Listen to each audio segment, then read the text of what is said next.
श्रीगुरुभ्यो नमः परमगुरुभ्यो नमः श्रीमदानन्दतीर्थ भगवत्पादाचार्य गुरुभ्यो नमः हरिः ओम। जयति हरिरचिन्त्य सर्वदेवैकवन्द्यः परमगुरुरभीष्टावाप्तितः सज्जनानां निखिलगुणगणार्णो नित्यनिर्मुक्तदोषः सरसिजनयनोऽसौ श्रीपतिर्मानदो नः सिद्धलक्ष्मीर्मोक्षलक्ष्मी जयलक्ष्मी सरस्वती श्रीलक्ष्मीर्वरलक्ष्मीश्च प्रसन्ना भव सर्वदा। प्रथमो हनुमन्नाम द्वितीयो भीम एव च पूर्णप्रज्ञस्थितिः भगवत्कार्यसाधकः। अस्मद्गुरुसमारम्भां टीकाकृत्पादमध्यमां श्रीमदाचार्यपर्यन्तां वन्दे गुरुपरम्पराम्। सत्याभिज्ञकराब्जोत्थान् पञ्चाशद्वर्षपूजकान् सत्यप्रमोदतीर्थार्यान् नौमिन्यायसुधारतान्। शास्त्रेषु पारदुष्वाणं शास्त्रज्ञैश्च वत्सलं दीनभक्तोद्धारकरं सत्यात्मानं गुरुं भजे। विद्यापीठविधातारं विद्यावारिधिचन्दिरं विद्यार्थिवत्सलं वन्दे महामहिमसद्गुरुम्। आपादमौलिपर्यन्तं गुरूणाम् आकृतिं स्मरेत् तेन विघ्नाः प्रणश्यन्ति सिद्ध्यन्ति च मनोरथाः। श्रीगुरुभ्यो नमः हरिः ओम्।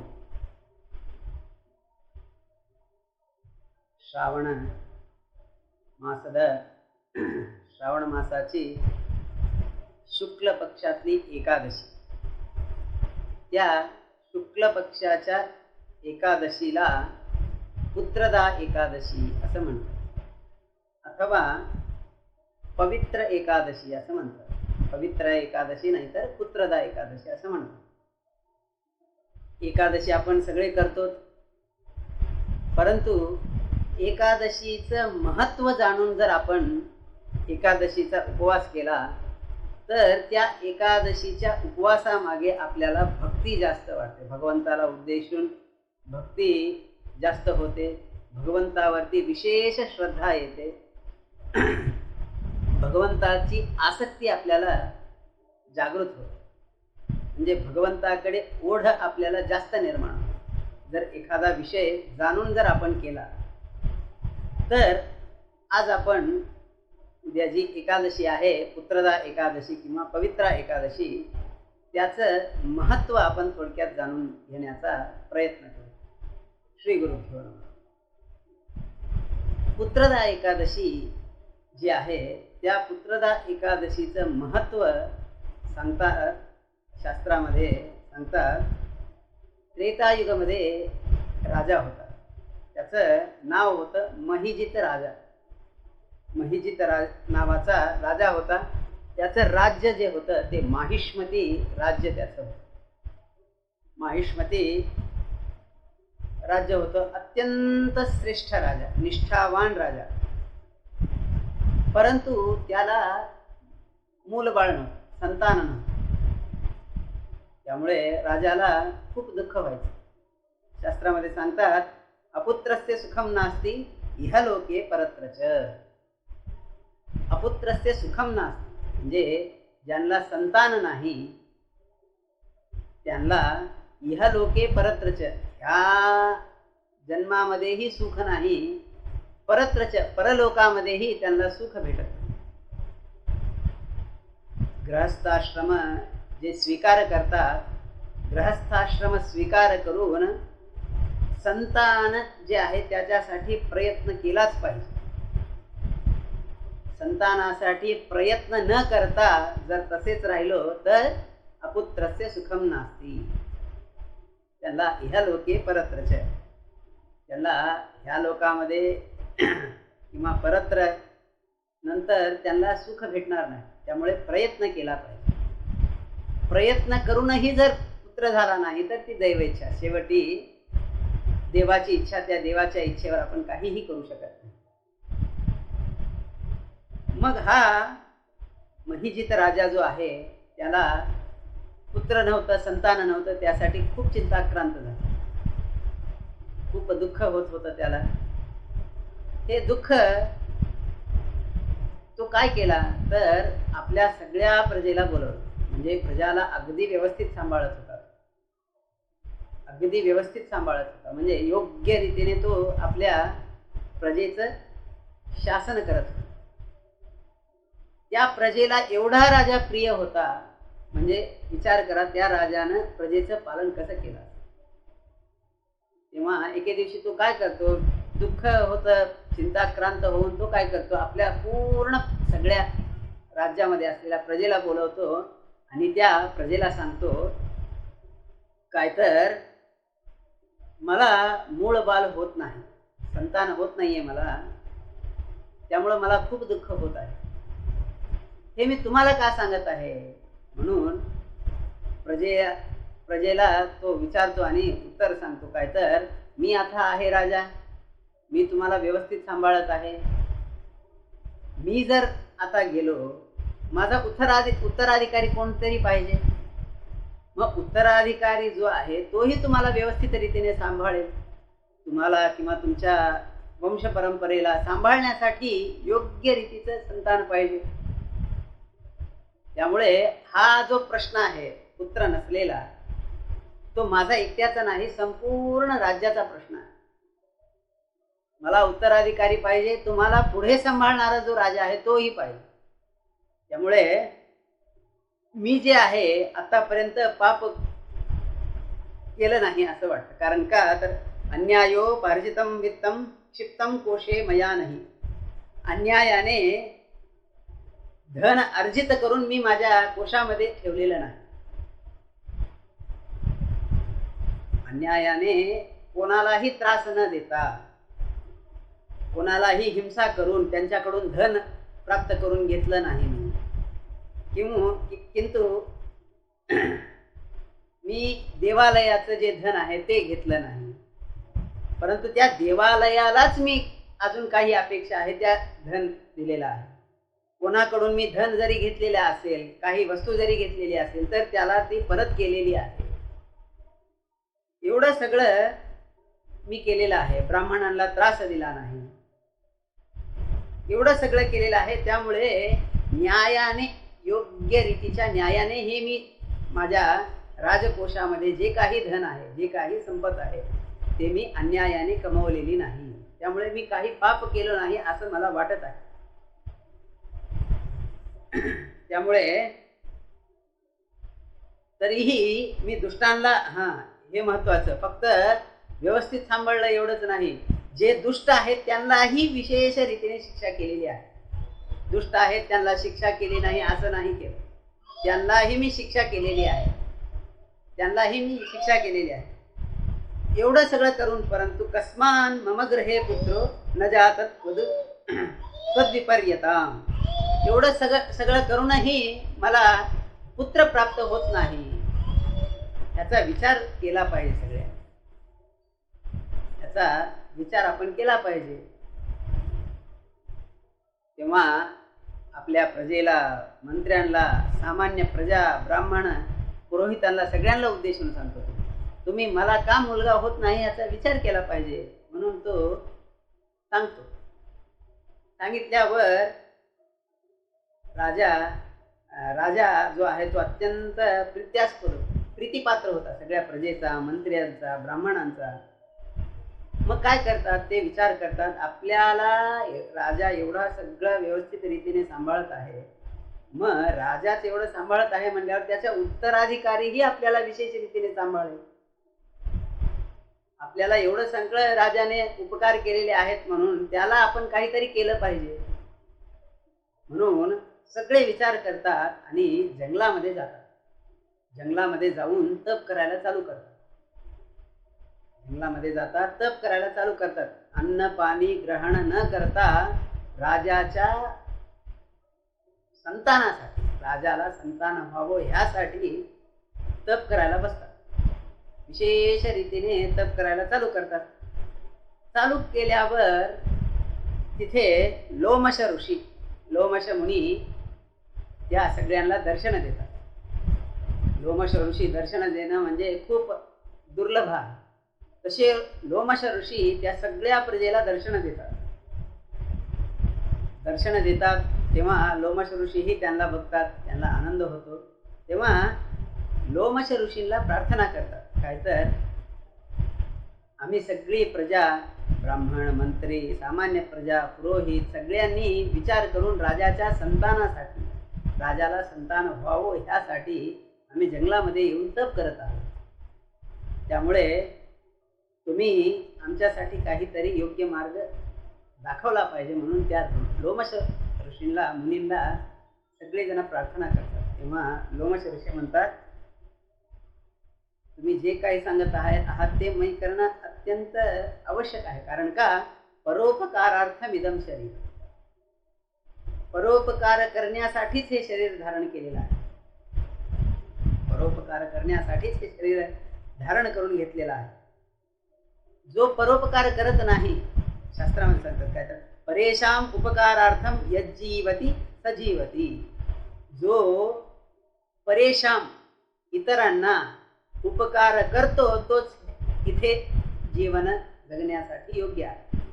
जो परोपकार न करता जगतो तो जगूनही काही फायदा नाही. त्यामुळे परोपकार करणं हे अत्यंत आवश्यक आहे. आणि माझं देह जे आहे ते मी परोपकार करण्यासाठीच आहे. म्हणून लोमश ऋषी म्हणतात, तुम्हाला काय पाहिजे? परोपकारार्थम इदम शरीरम, तुमचं सेवा करण्यासाठी, म्हणजे तुम्हाला जे काही अपेक्षित आहे, तुम्हाला जे काही माझ्याकडून होईल तेवढं मी करण्याचा प्रयत्न करतो. असं म्हटल्यावर सगळी प्रजा त्या लोमश ऋषीला हात जोडून प्रार्थना करतात. बघा कसं आहे, महताम दर्शनेनैव कार्यसिद्धीर भवेत नृणाम. ज्ञानीवर्यांच्या, ज्ञानीश्रेष्ठांच्या, मोठ्यांच्या दर्शनाने कार्यसिद्धी होते, ह्यामध्ये तिळमात्रही शंका नाही. त्यामुळे सगळी प्रजा हात जोडून त्या लोमश ऋषींना प्रार्थना करतात, आम्हाला सांभाळणारा, प्रजेला सांभाळणारा जो महिजित राजा आहे, त्या महिजित राजाला संतान प्राप्त होत नाही, संतान त्या राजाला होत नाही. आम्ही सगळे दुःखी आहोत. त्याला संतान होण्यासाठी आम्ही जंगलामध्ये येऊन तप करत आहोत. त्यामुळे म्हणजे राजालाही ह्यानी किती राजावर प्रेम करत होती प्रजा, ह्यामधून आपल्याला दिसून येईल. यथा राजा तथा प्रजा म्हणून सांगतात. राजा ज्या रीतीने प्रजेला सांभाळतो त्याच रीतीने प्रजा जी आहे ती राजाला सांभाळते. म्हणून त्या संतानासाठी आम्ही इथे आलेलो आहोत, इथे तप करत आहोत. आता तुम्ही आलेला आहात, त्यामुळे आम्हाला ह्यामध्ये योग्य मार्ग दाखवा. म्हणून त्या लोमश ऋषींना प्रार्थना केल्यावर लोमश ऋषी त्रिकालज्ञानी, भूतकाळामध्ये काय झालेलं आहे, भविष्यामध्ये काय होणार आहे, वर्तमानामध्ये काय चालू आहे ते सगळ्या माहिती असते. परंतु त्यांच्याकडून जाणून घेण्यासाठी ते सांगतात. सांगितल्यावर लोमश ऋषी सांगतात काय तर, पूर्वजन्मामध्ये हा जो राजा आहे, हा राजा वैश्य जन्मामध्ये आला होता. अत्यंत क्रूर होता, व्यापारी होता, अत्यंत क्रूर होता. सगळीकडे व्यापार करत होता, खेड्या गावामध्ये, शहरामध्ये सगळीकडे व्यापार करत असताना त्याला तहान लागलेली असते.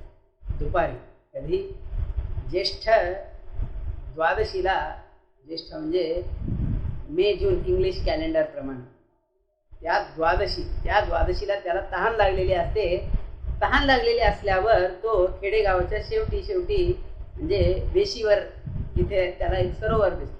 म्हणजे खेडेगाव जिथं संपतं तिथे त्याला आपण मराठीमध्ये वेश असं म्हणतो. त्या वेशीवर तो येतो, तिथे त्याला सरोवर दिसतं. सरोवरामध्ये हात घालून तो पाणी पित असतो. तेव्हा तिथे एक वासरू येतं, गाईचं वासरू येतं आणि ते तोंड लावून पाणी पित असतं. तेव्हा हा जो आहे व्यापारी, वैश्य व्यापारी, महिजित राजा पूर्वजन्मामध्ये वैश्य व्यापारी होता, त्या गाईला, वासराला हाकालून देतो. पाणी पित असलेल्या गाईला हाकालून देतो. जी गाय, जे वासरू आपलं देह जे आहे ते परोपकारासाठी ठेवतो. वासराच्या मलमूत्रातूनही औषधं तयार होतात आपल्यासाठी. पंचगव्य प्राशन करतो आपण. गायीपासून या 5 गोष्टी तयार होतात. ते प्राशन केल्यामुळे आपलं देह शुद्ध होतं. यस्त्वगस्तिगतं पापं देहे तिष्ठति मामिके प्राशनात पंचगव्यस्य दहती अग्निनिवेदना म्हणून शास्त्रामध्ये सांगतात. ते पंचगव्य प्राशन केल्यामुळे आपलं देह शुद्ध होतं. तशा वासराला पाणी द्यायचं सोडा, स्वतःहून पाणी देत नाही. स्वतःच असलं सरोवर तर गोष्ट वेगळी, परंतु ते वासरू त्या सरोवरामध्ये येऊन पाणी पित असताना त्याला हाकलवून दिला. आणि द्वादशीच्या दिवशी दुपारी त्या मे जून मध्ये पाण्याची तहान खूप लागते प्रत्येकाला. त्यात वासरू, त्या वासरालाही तहान लागलेली होती, ह्यालाही तहान लागलेली होती. म्हणजे इथे आपल्याला कळतं की मनुष्यालाच त्रास दिल्यावर पाप आपल्याला लागतं असं नाही, पशु प्राण्यांनाही त्रास दिल्यावर आपल्याला पाप लागतं. तेव्हा त्या वासराला हाकलून दिल्याने त्याला पाप लागलेला आहे, त्या पापाने ह्याला संतान होत नाही. म्हणून लोमश ऋषी त्या प्रजेला सांगतात, पूर्वजन्माचं जे केलेलं पाप आहे त्या पापामुळे त्याला आता संतान होत नाहीये असं सांगतात. सांगितल्यावर तेव्हा परत प्रजा जी आहे ते हात जोडून त्या लोमश ऋषीला प्रार्थना करतात. काय तर आता हे पाप परिहार कसं करून घ्या, पाप परिहार करून राजाला योग्य संतान लाभो ह्यासाठी आम्ही काय केलं पाहिजे, तुम्ही आम्हाला मार्गदर्शन करा. म्हणून ते सगळे मंत्री, ब्राह्मण, सामान्य प्रजा, पुरोहित सगळ्यांनी प्रार्थना केल्यावर लोमश ऋषी सांगतात, आता जी येणारी एकादशी आहे श्रावण शुक्ल एकादशी, पुत्रदा एकादशी, त्या एकादशीचं व्रत केल्यावर त्याला संतान होईल. दिनत्रय आचरण, दशमी, एकादशी, द्वादशी, म्हणजे हे दिनत्रय एवढे श्रेष्ठ मानतात. त्यातल्या त्यात द्वादशी दान देणं खूप श्रेष्ठ आहे. शास्त्रामध्ये सांगतात द्वादशीला दान देणं. त्यानं दान न देता पाप आपल्याकडे ओढून घेतला ह्या व्यापाऱ्याने, त्यामुळे याला पाप आलेला आहे. त्या पाप परिहारातून हे पाप परिहार करून घेण्यासाठी हे तुम्ही एकादशी करा. जे काही तुम्हाला आलेलं पुण्य आहे ते तुम्ही राजाला जर समर्पण केलं तर त्याला संतान होईल. फक्त संतान होऊन उपयोगाचं नाही, ती योग्य श्रेष्ठ संतान पाहिजे. उत्तराधिकारी म्हटल्यावर आम्हालाही सांभाळण्यासारखी संतान पाहिजे, आपल्या परंपरेला सांभाळण्यासारखी संतान पाहिजे. त्यामुळे पुण्याची राशी जास्त पाहिजे.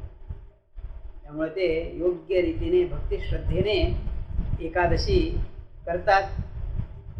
एकादशी करून दिनत्रय जो व्रत आहे एकादशीचं, लक्ष्मी, एकादशी, द्वादशी, ते व्रत करून आपण केलेलं जे व्रत आहे त्या व्रताचं पुण्य त्या राजाला देतात सगळे जण.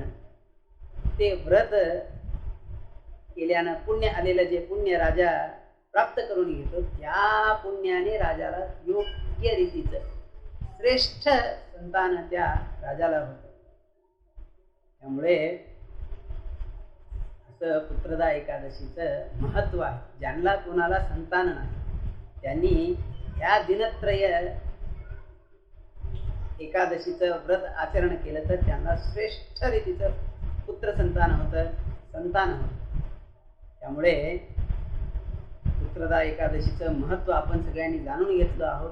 त्यामुळे आपण सगळेजण मिळून त्या एकादशीचं व्रत जे आहे ते व्रत आचरण करण्याचा प्रयत्न करू आणि ते व्रत आचरण करून त्यांनी जे आपल्याला आलेलं पुण्य आहे ते आपण आपल्या गुरुद्वारा भगवंताला समर्पण करून त्या भगवंताचा अनुग्रह आपण प्राप्त करून घेऊ.